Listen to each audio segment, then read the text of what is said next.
Good morning बेटा। आज हम चैप्टर नंबर 4 जो हमारा चल रहा था एयर, इसकी कल एक्सरसाइज की थी। ठीक है, एक्सरसाइज हमारी कल कंप्लीट हो गई थी। बेटा माइक बंद कीजिए। और क्या था, एक्सरसाइज कंप्लीट हो गई थी और आप लोगों ने फिल भी कर ली थी, और मैंने इसका पीडीएफ भी भेज दिया था स्कूल ऐप में, होमवर्क वाले कॉलम में। तो चलिए आज हम इसके क्वेश्चन करते हैं। फर्स्ट क्वेश्चन आंसर देखिए आपका।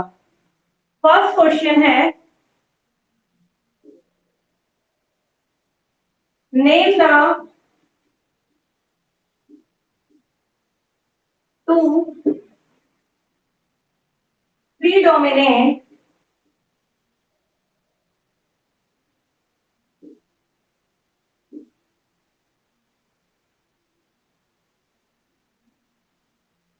predominant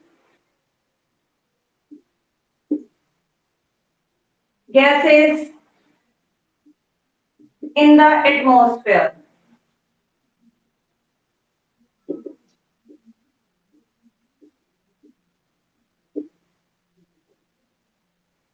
देखिए, ये फर्स्ट क्वेश्चन था, name the two predominant class gases in the atmosphere, कि एटमॉस्फेयर में, वायुमंडल में पाई जाने वाली दो प्रमुख गैसें कौन कौन सी हैं, वो हमें बताना है। यहाँ पर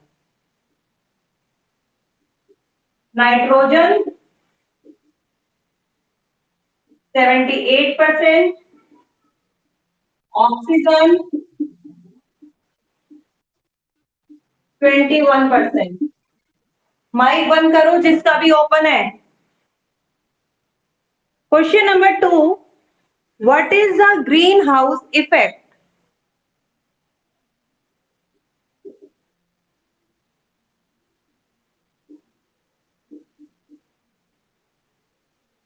What is the greenhouse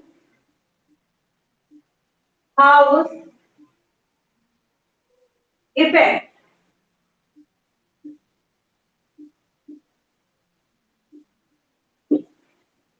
green house effect क्या होता है? लिखिए। ग्रीन हाउस इफेक्ट के बारे में मैंने कल भी आपको बताया था, क्या किसी बच्चे को लर्न है? ग्रीन हाउस इफेक्ट लिखिए आप। कार्बन डाइऑक्साइड में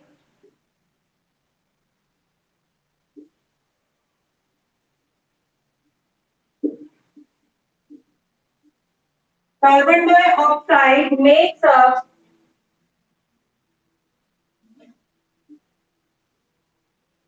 only 0.03% of the air, it is important component, it is important component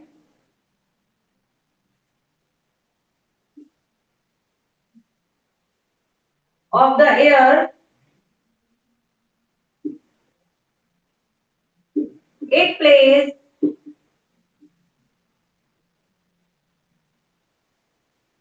an important role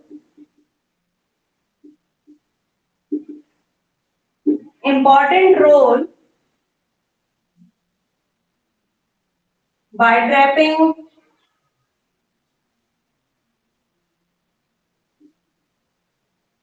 solar energy.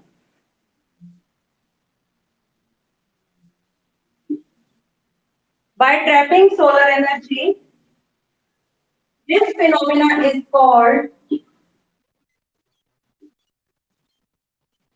this phenomena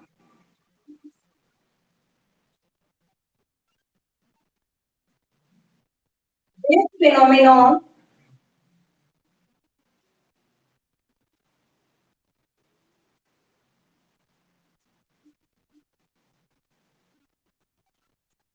is called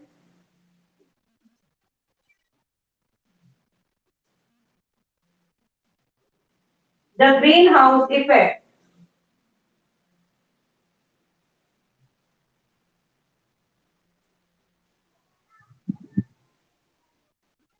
Yes,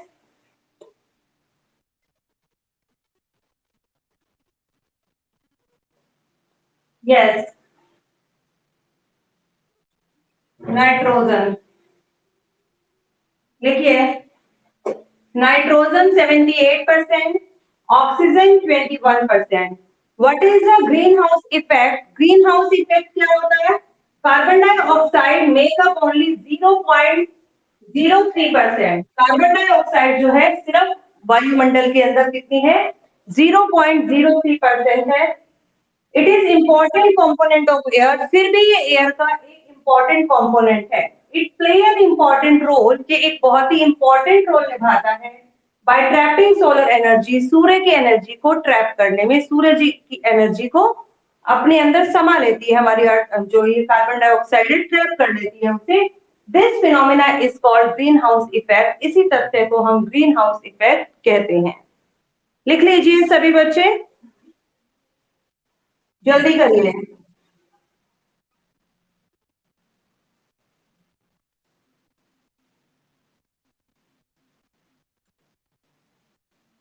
ये ग्रीन हाउस इफेक्ट का भी ई बड़ा कर लीजिए। हो गया, सभी का फर्स्ट क्वेश्चन कंप्लीट है। बेटा बोलना नहीं है, आपने माइक बंद कीजिए अपना।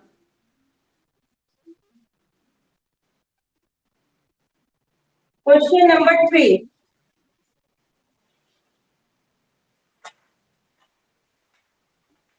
क्वेश्चन नंबर 3 है, what is the role of ozone in the atmosphere?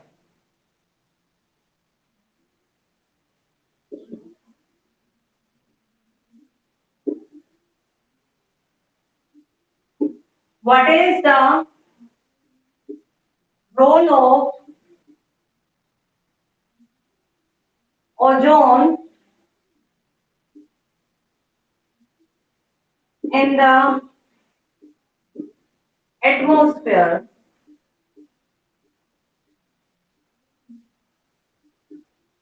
What is the role of ozone? जो ओजोन गैस है उसका, यस, जियोग्राफी का चैप्टर है 4। अभी तक आपको ये भी नहीं पता? 3 चैप्टर कंप्लीट हो चुके हैं, चैप्टर 4 है ये। What is the role of ozone? Ozone gas की क्या इंपॉर्टेंस है इन द एटमॉस्फेयर, एटमॉस्फेयर के अंदर?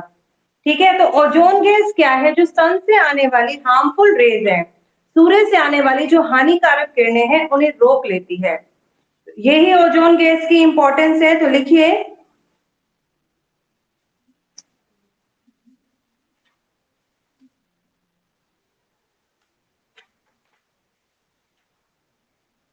लिखिए,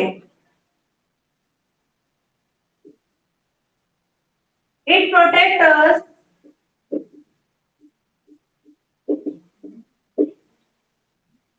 it protects us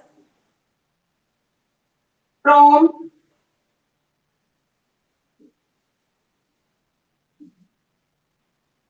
harmful ultraviolet,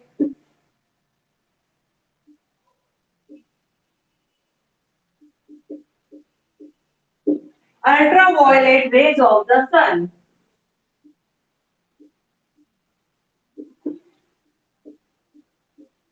क्या इंपॉर्टेंस है? इट प्रोटेक्ट अस, ये हमारी रक्षा करती है फ्रॉम द हार्मफुल, हानिकारक अल्ट्रावायलेट रेज, जो पराबैंगनी किरणें हैं, ऑफ द सन, सूर्य से आने वाली उन किरणों से हमारी रक्षा करती है। ये जो ओजोन लेयर है आपकी स्ट्रेटोस्फेयर में पाई जाती है। यदि ये ओजोन लेयर नहीं हो तो क्या हो, हमारी पृथ्वी पर बहुत सारी बीमारियां लोगों को लग सकती हैं। यहाँ तक कि क्या है बेटा, इस ओजोन लेयर के अंदर अभी एक छोटा सा छेद होल हो गया है, जिसके कारण सन की हार्मफुल रेज हमारी अर्थ तक आती हैं। लोगों को स्किन कैंसर, एलर्जी, कई टाइप की बीमारियां लोगों को हो रही हैं। Question number 4।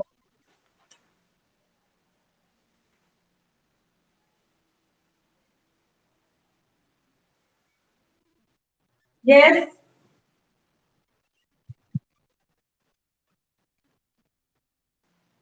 ये आपकी हीट के कारण, ठीक है, ग्लोबल वार्मिंग हो रही है, टेम्परेचर इंक्रीज हो रहा है, इस कारण इसके अंदर होल हो गया है। टूटी नहीं है, एक होल हुआ है। नंबर 4, Define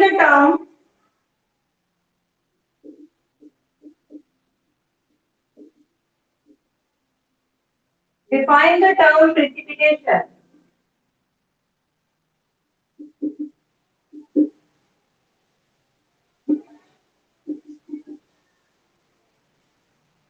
प्रिसिपिटेशन के बारे में बताना है हमें कि प्रिसिपिटेशन जो है क्या होता है, इसे परिभाषित कीजिए। प्रिसिपिटेशन को बोलते हैं वर्षण, यानी कि वर्षण का होना, चाहे वो लिक्विड फॉर्म में हो, मींस रेन हो रही है, चाहे ओले गिर रहे हैं, चाहे ओले के साथ बारिश हो रही है, ये सब हमारे प्रिसिपिटेशन के फॉर्म्स हैं। तो लिखिए आप इसका आंसर। क्वेश्चन नंबर 2 कंप्लीट है सभी का।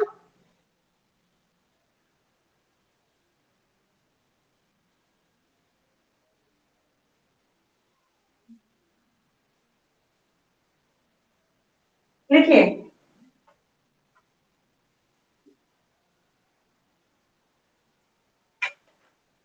Precipitation is the process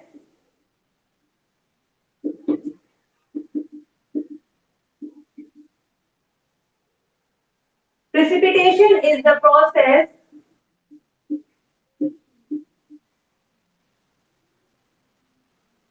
of,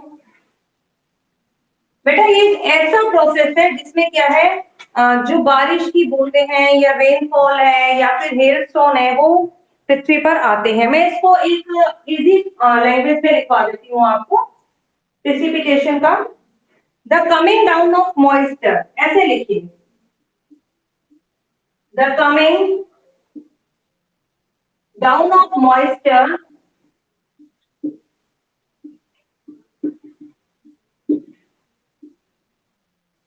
the coming down of moisture from the clouds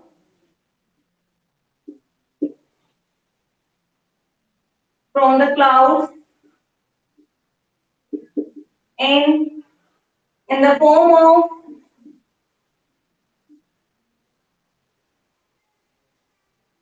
rain, snowfall,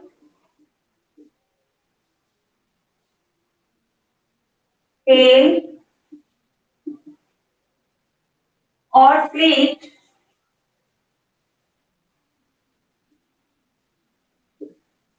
होता है ना, फ्लैक्स गिरना मीन्स बारिश के साथ ओलों का पड़ना। ठीक है,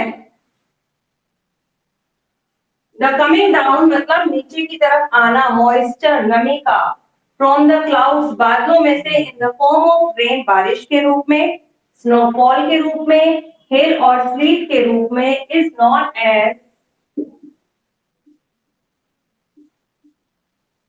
precipitation.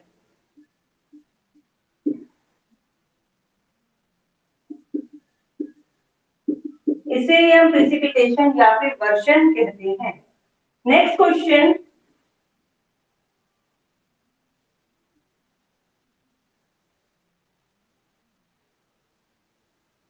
Question number 5।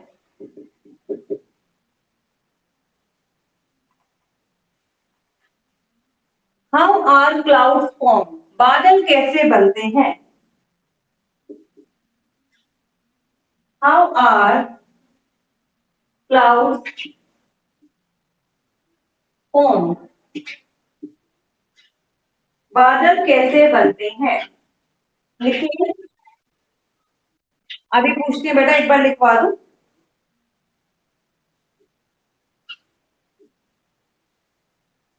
Water evaporates, water evaporates from water bodies and rises up in the air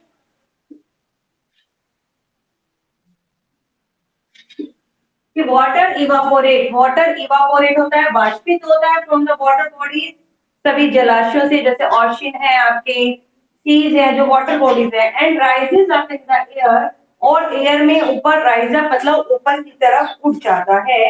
उसके बाद में क्या होता है पता है आपको? दे कूल डाउन। ये जो वाटर वेपर्स है, वाटर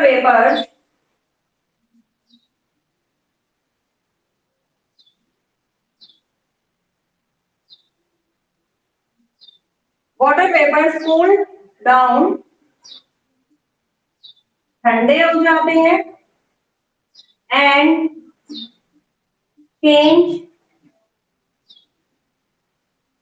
इनटू change into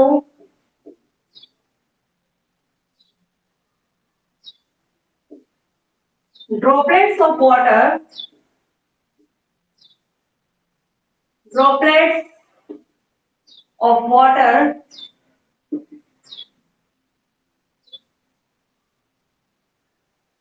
और आइस, या तो वो वाटर की ड्रॉपलेट में या आइस के रूप में चेंज हो जाते हैं। This process is called this process is called condensation. इस प्रोसेस को हम कंडेंसेशन कहते हैं। ठीक है।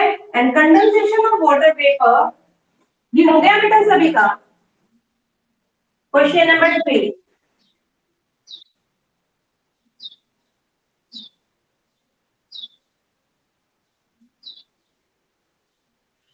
Condensation of water vapour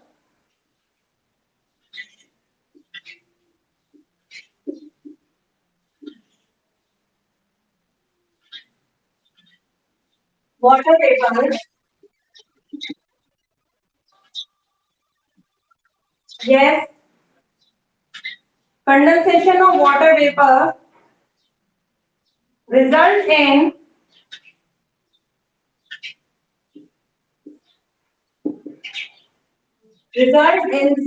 the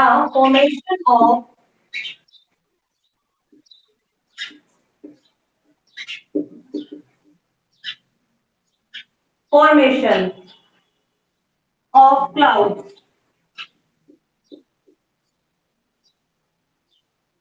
देखो बेटा हमने क्या लिखा, वाटर इवापोरेट, पानी वाष्पित होता है, वाष्प बनकर उठ जाता है फ्रॉम द वाटर बॉडीज से and rises up in the air, और एयर में ऊपर की तरफ उठता है। Water vapour cool down, water vapour ठंडे हो जाते हैं and change into droplet of water and ice, और पानी और बर्फ की छोटी छोटी बूंदों में बदल जाते हैं। This process is called condensation. इस प्रोसेस को हम कंडेंसेशन कहते हैं, हिंदी में बोला जाता है संघनन। Condensation of water vapour result in the formation of clouds. यही कंडेंसेशन के परिणाम स्वरूप जो वाटर वेपर का कंडेंसेशन होता है, फॉर्मेशन ऑफ क्लाउड्स, हमारे क्लाउड्स बनते हैं।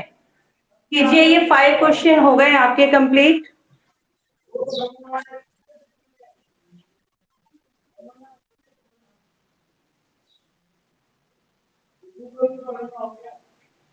यस बोलो बेटा,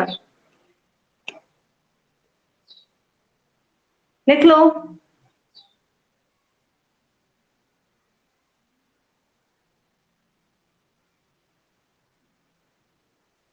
हो गया बेटा?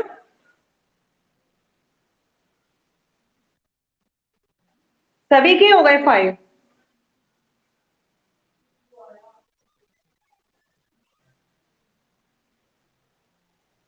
चलिए जल्दी कीजिए, करिए, बस बात मत कीजिए, बार बार माइक ऑन मत करो बेटा, पिक्चर डिस्कनेक्ट होती है।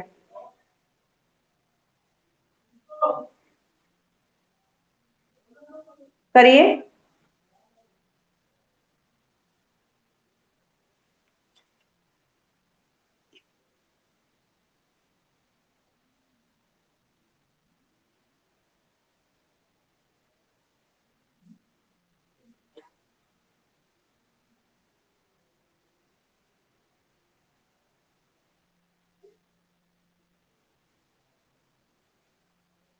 करिए करिए बेटा, जल्दी कीजिए।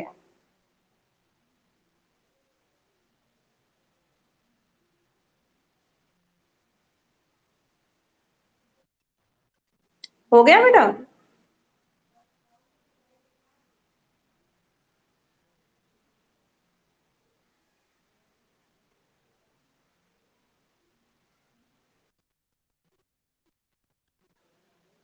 कर लो कर लो।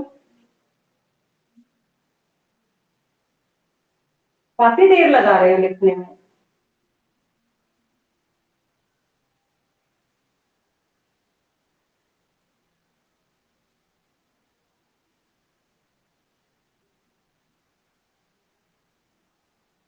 हुआ कंप्लीट? किस किस का रह गया अभी वो बताए।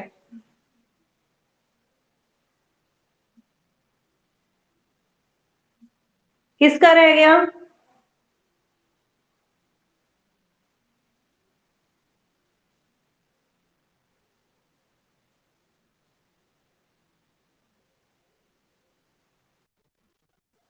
मैंने कहा जिसका रह गया सिर्फ वही बताएगा।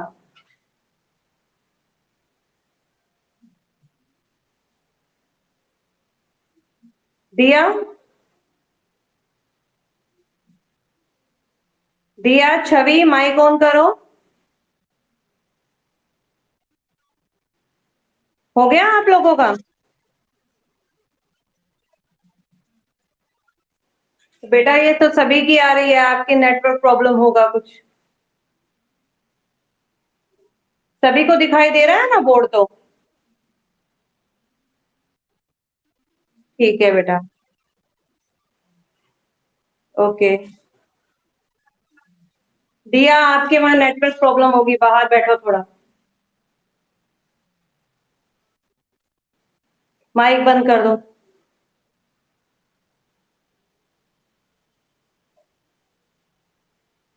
चलो अब मुझे ये बताओ, मैंने कल आपको एक्सरसाइज दी थी, वो हो गई सभी की? एक्सरसाइज फिल कर ली सभी ने? ठीक है, मैं अभी सुनूंगी आपसे क्या याद किया आपने।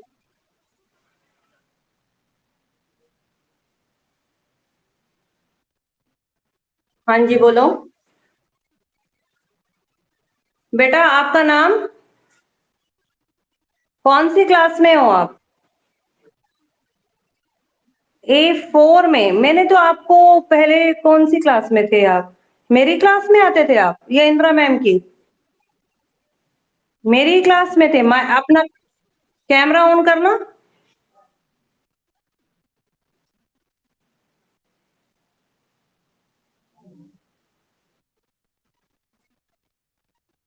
तो कोई बात नहीं, मैंने तो ऑनलाइन में आज ही क्वेश्चन करवाए हैं। बंद कर दो बेटा कैमरा। मैंने तो ऑनलाइन में आज ही क्वेश्चन करवाए हैं, इससे पहले के तो 3 चैप्टर पूरे हैं ना आपके। ठीक है तो बस कर लो, ये आज 5 क्वेश्चन ही तो करवाए हैं मैंने।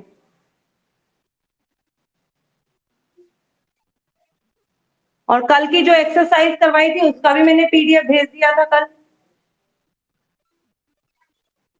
चलिए कर लीजिए। नूपुर एक बार बेटे आपकी नोटबुक दिखाना, कैसे लिख रहे हो आप?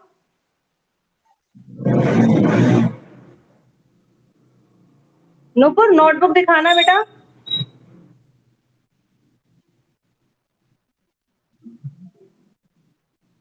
नूपुर।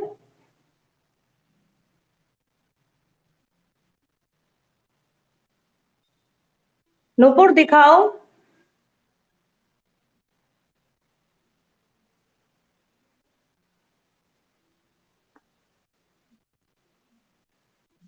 नूपुर। बेटा कैमरा ऑन करो। अपनी नोटबुक दिखाना, यही वाले 5 क्वेश्चन जो लिखे हैं, यही वाले 5 क्वेश्चन दिखाओ।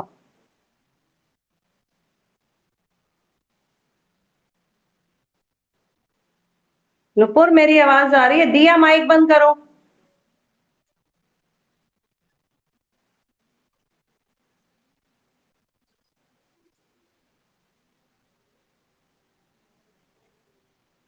नूपुर।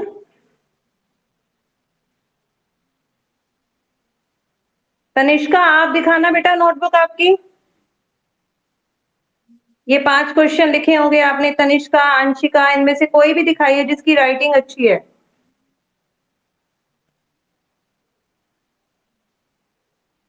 किसी के पास में भी नहीं है?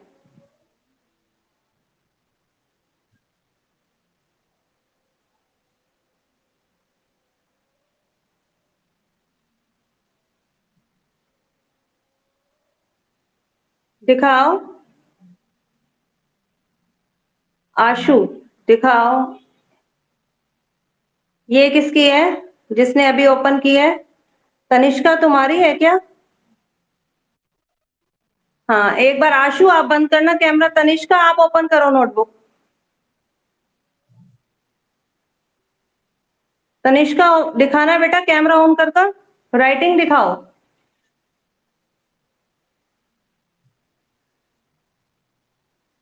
क्लियर नहीं आ रही बेटा, ऐसा करो तनिष्का, आज के 5 क्वेश्चन की मुझे पिक भेज दोगे?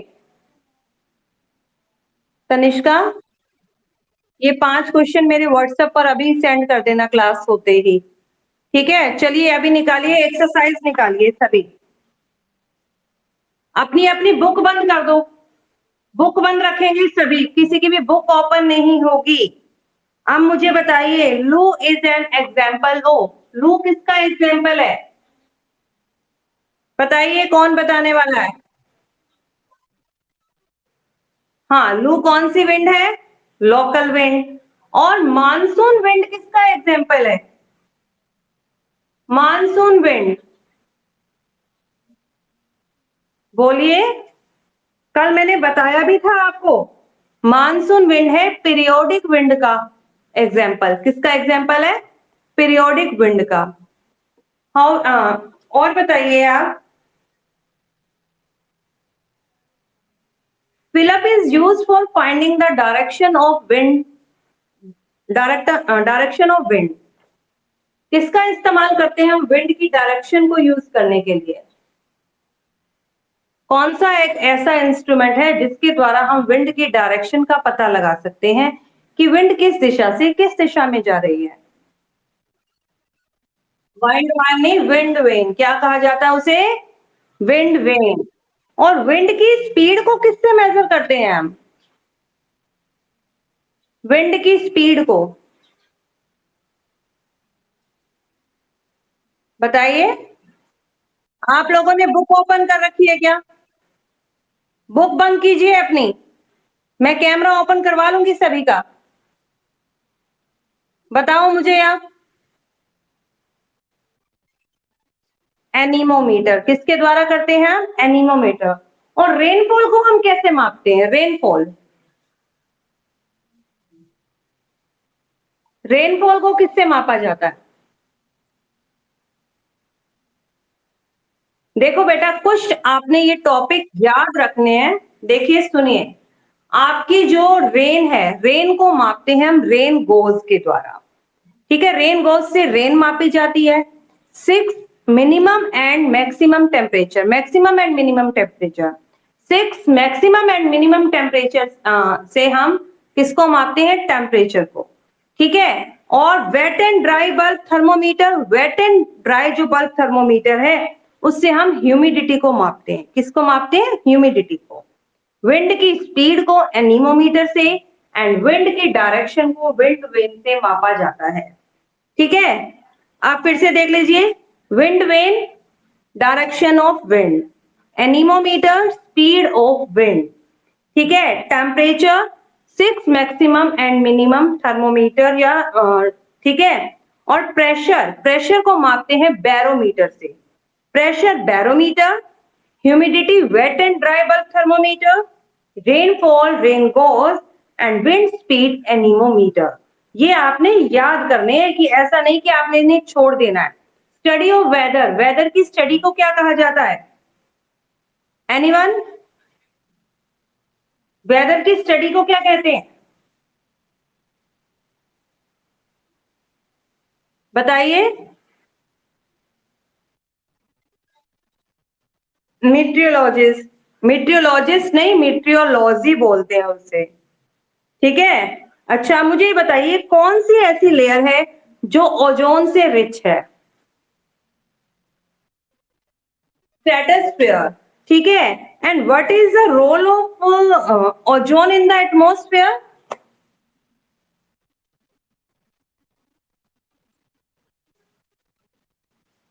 इट प्रोटेक्ट अस, ये हमारी रक्षा करती है।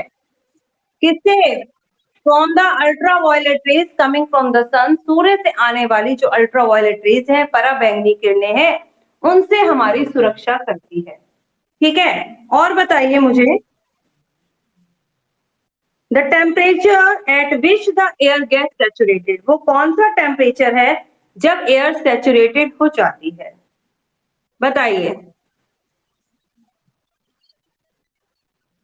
यही तो मैं पूछ रही हूँ, कल की क्लास ली थी आपने? सैचुरेटेड का मतलब है बेटा कि एयर के अंदर अब और वाटर वेपर को एब्जर्व करने की कैपेसिटी नहीं रहती।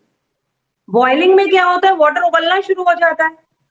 ठीक है, मेल्टिंग में अगर कोई चीज सॉलिड है, बर्फ है, तो पिघलनी शुरू हो जाती है। और ड्यू ड्यू पॉइंट वो होता है, अब आप देखते हैं कि हम बारिश का पानी है या वाटर बॉडी से पानी है, या हम लोग कपड़े धोते हैं तो जल्दी से ही पानी इवापोरेट हो जाता है। लेकिन जब वाटर में बिल्कुल भी, अक्षत माइक बंद, अक्षत माइक बंद करो। लेकिन जब वाटर के अंदर और वाटर वेपर को एब्जॉर्ब करने की कैपेसिटी नहीं रहती, तो वो टेम्परेचर का पॉइंट होता है आपका ड्यू पॉइंट। कौन सा होता है? Due point. ठीक है बेटा, कल आप ये 5 क्वेश्चन लर्न कर लेना सभी। और किसको बोला है मैंने अभी भेजने के लिए मेरे पास, पिक भेजने के लिए किसको बोला है? नाम बोलो। तनिष्का, ठीक है बेटा, अभी भेज देना मेरे पास। प्राची, ये तनिष्का नाम आ रहा है। प्राची कहाँ पर है? प्राची तो दिख नहीं रही है। प्राची कहाँ पर है? ये तो मनीषा, धर्मेंद्र, सागर, दिया, नुपुर, अंशिका, तनिष्का, आशु, खुशी, अक्षत, प्रिंस। बताइए, बताओ प्राक्षी कौन है?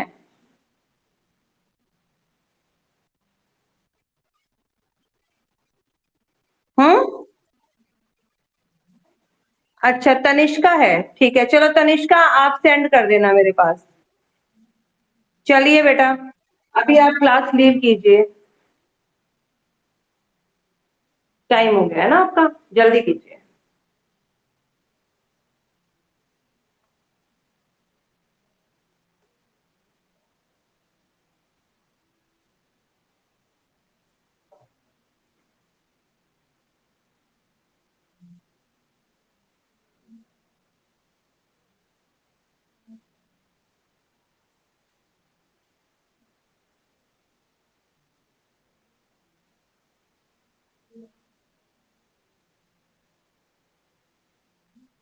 जल्दी करो, लीव करो। दिया, प्रिंस लीव करो। दिया लीव करो क्लास। दिया, सागर लीव करो। सागर लीव करो।